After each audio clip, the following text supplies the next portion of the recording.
Good evening. I never get the angle right. Good evening. It is. It's funny. Actually, I was getting my stream ready, and I looked at what I thought was last night's stream, and it still said it was upcoming, and I was like, "What the heck?" And I completely forgot what day it was. It's gotten to that point. However, I can tell you, this is a really good day for me. I really needed this a lot. For the last week, I really have not been feeling like myself at all.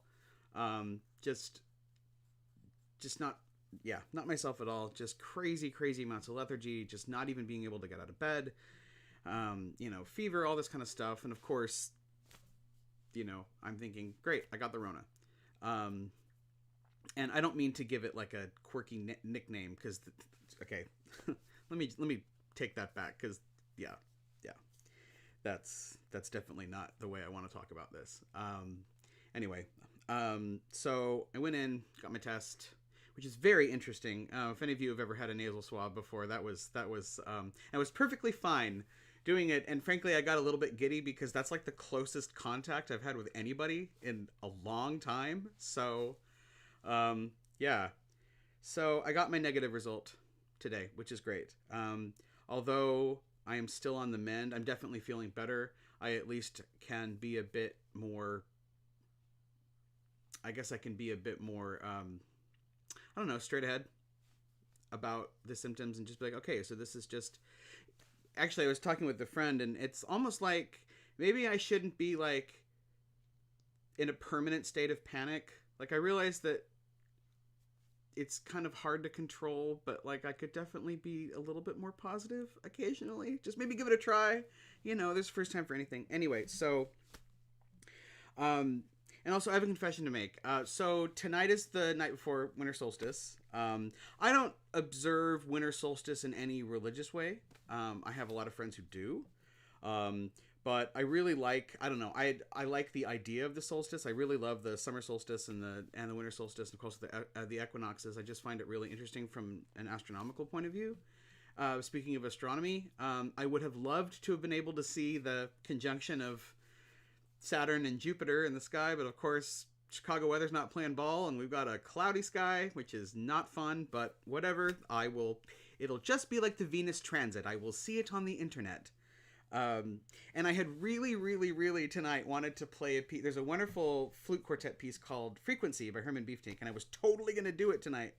And I still am going to do it, but I'm going to do it on Christmas Eve instead of tonight because I just could not get my act together. But it's on my list, and it's going to happen. So tonight, I'm actually reading a story. This is actually from my childhood. My folks bought this, I think, 94, 95 when I was in 8th, 9th grade. There's two of them. And this is the one, it's called Politically Correct Holiday Stories. And I think the term politically correct has really degraded over the years. And I'm so not getting into it. I'm just not. I'm just going to read it, and I'm not going to offer a commentary. This is lighthearted fun. I am not making a statement about anything, so just enjoy it. So this is a wonderful chapter. It's the first chapter of the book. It's called "'Twas the Night Before Solstice," and I'm going to read it to you because it is the night before solstice. And where are my totally fake glasses crooked? Doesn't matter. I can see fine without them. I wear them because they make me look less ugly, and also they make me look more intellectual in my head. Perhaps this is not the case. 'Twas the night before solstice, and all through the co-op, not a creature was messing the calm status quo up. The children were all nestled, all snug in their beds, dreaming of lentils and warm whole grain breads. We'd welcomed the winter that day after school by dancing and drumming and burning the Yule, a more meaningful gesture to honor the planet than buying more trinkets for Mom or Aunt Janet. Or choosing a tree just to murder and stump it and dress it all up like a seasonal strumpet. My life mate and I, having turned down the heat, slipped under the covers for a well-deserved sleep. When out on the lawn there came such a roar, I fell from my futon and rolled up to the floor. I crawled to the window and pulled back the latch and muttered, "Ah, where's that neighborhood watch?" I saw there below, through the murk of the night, a sleigh and 8 reindeer of non-standard height. At the reins of that sleigh sat a mean-hearted knave who treated each deer like his personal slave. I'd seen him before in some ads for car loans, plus fast food and soft drinks and cellular phones. He must have cashed in from his mercantile chores, since self-satisfaction just oozed from his pores. He called each by name as if he were right to treat them like humans, entrenching his might. Now Donder, now Blitzen, and other such aliases, showing his true Eurocentrical biases. With a snap of his fingers, away they all flew, like lumberjacks served up a plate of tofu. Up to the rooftop they carried the sleigh. The holes in the shingles are here to this day. Out bounded the man who went straight to the flue. I knew in an instant just what I should do. After donning my slippers, downstairs did I dash to see this trespasser emerge from the ash. His clothes were all covered with soot, but of course from our wood-fueled alternative energy source. Through the grime I distinguished the make of his duds. He was dressed all in fur, fairly dripping with blood.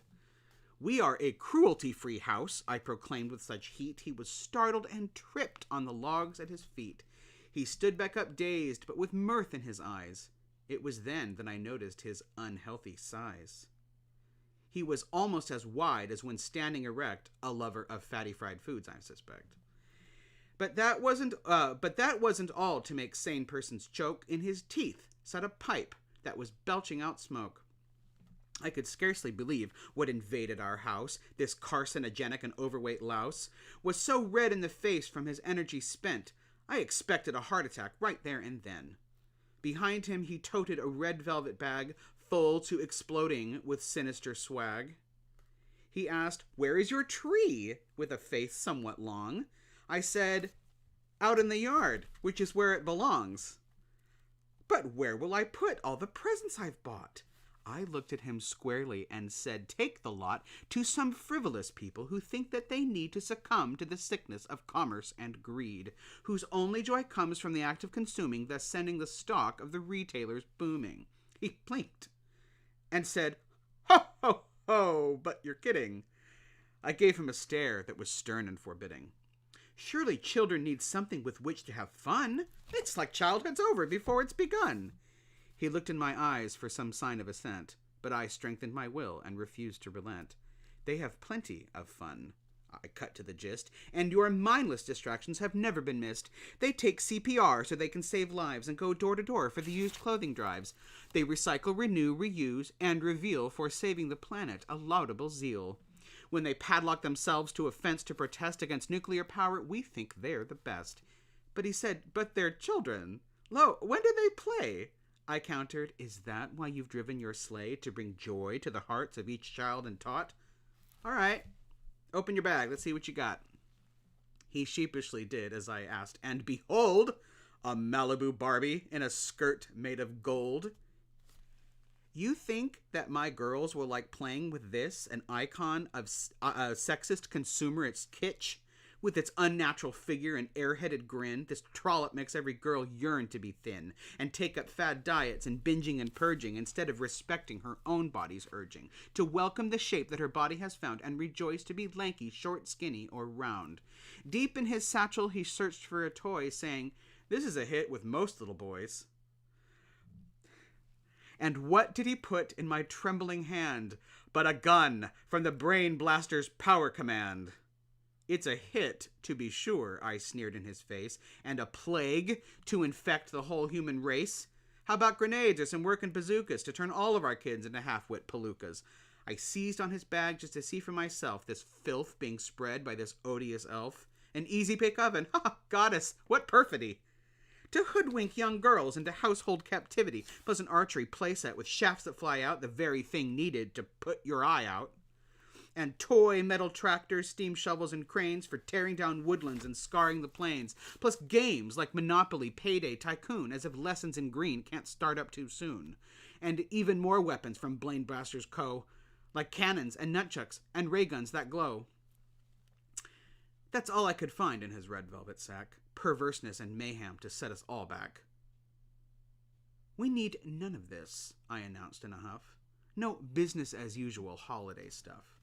We sow in our offspring more virtue than this. Your toys offer some things they will never miss. The big man's expression was a trifle bereaved as he shouldered his pack and got ready to leave. I pity the kids who grow up around here, who never permitted to be of good cheer, who aren't allowed leisure for leisure's own sake, but must fret every minute. It makes my heart break. Enough histrionics, don't pity our kids, as if they don't do as Macy's or Toys R Us bids.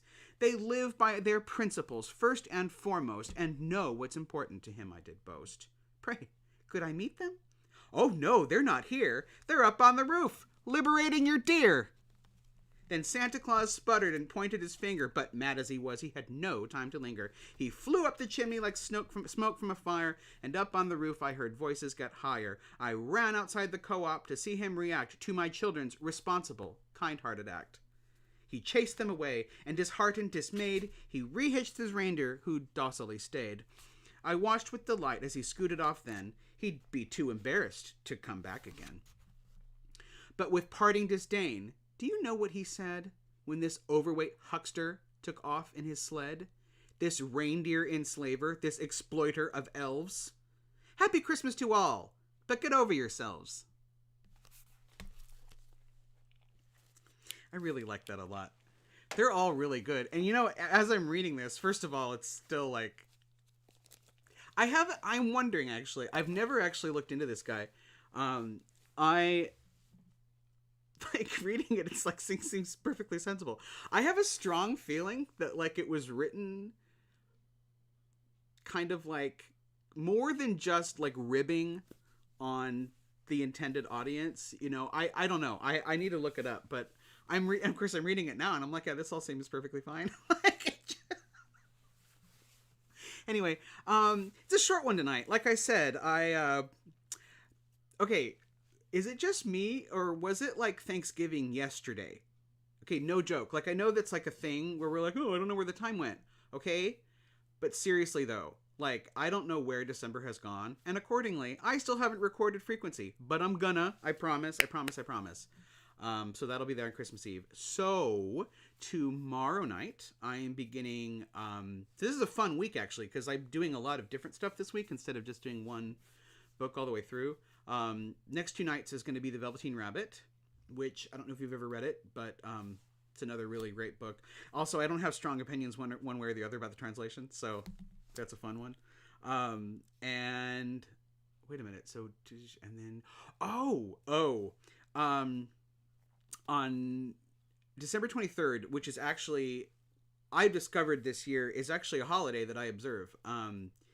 It's not a well, I guess it is kind of like my own religious holiday. That's my baking day. I always clear my schedule on the 23rd, and I've been running around like crazy trying to get all of my stuff done so that I can actually enjoy baking day. That's a day when I just like to roll out of bed and just get in the kitchen, turn off my phone, and just cook things all day. So, and then that night I'm reading a really old one. It's an old email forward from Stanford University from 1995. In fact, the original website is still up. It's called Is There a Santa Claus? That one's not kid friendly. I'm just letting you know. I'm not saying that this is terribly kid friendly. I don't think it really is, but not that I don't like kids. It's just there's a reason why I do this at 10, although it's not 10 o'clock everywhere. And then Christmas Eve will be my last one of these for a while. I still want to keep these going, though. I haven't quite decided what I want to do. But on Christmas Eve, I'm going to be reading 2 more chapters from Irma Bombeck. And those are some of my favorite pieces of her writing. I read a previous thing of hers that that isn't one of her books. But these are 2 more chapters from later in Family: The Ties That Bind and Gag, which is the book I read the first week. I didn't get quite through the whole book, which is fine. I mean, you should go out and buy it. She's got a ton of books. But yeah, these are 2 really special chapters from later in the book. One is called A Walton Christmas, and the other one is called Can We Talk? And I really, really like them a lot. And I will be playing Frequency. I'll actually be doing flute that night. if I can get my act together between now and then. We'll see. Anyway, thank you so much for being here as always. That was a lot of fun. I really needed that. This is a good day. This is a really good day. So it's nice to bring some positive energy for once. So anyway, have a wonderful evening. Stay happy and stay healthy. I'll see you tomorrow.